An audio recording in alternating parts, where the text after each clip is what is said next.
A shed is great because it's a personal space. It doesn't matter how big or small your house is, anybody can have a shed.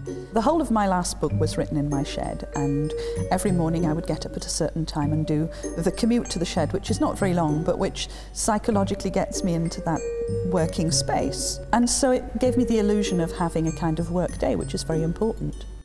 So I wanted this shed to end up looking like a treeless treehouse, as if it's floating in the air. And so if we could make it as much sky-coloured as possible, perhaps in perhaps two different kinds of blue. I wanted the outside to reflect the sky. So there is a day side which is going to have clouds on it, and a night side which is going to have stars on it. And then on the roof ridge there is going to be a sun and a moon accented in yellow. And it should in the end look as if it's kind of floating in midair. Well, John and Frank are very kindly involving me in the whole process, in spite of the fact that I'm a bit of a dope with things like this. And so I shall hopefully be trying out a little of the actual painting, so that we can say that I did contribute more than just ideas. I have got John and Frank to paint my designs onto the shed, and to work out how they can do that with the different colours and how they can make that work. And it's doing really well.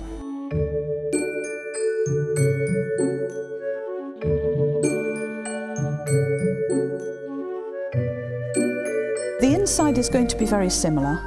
I wanted it to be as bright and light as possible, and I also wanted to have the illusion that I was kind of walking on clouds.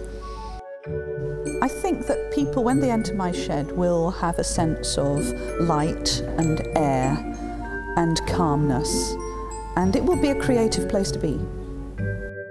I'm enjoying the idea of what they're going to do with the roof, because I gave them something quite intricate to do, and it looks like they're really rising to the challenge, so that will be nice to see finished.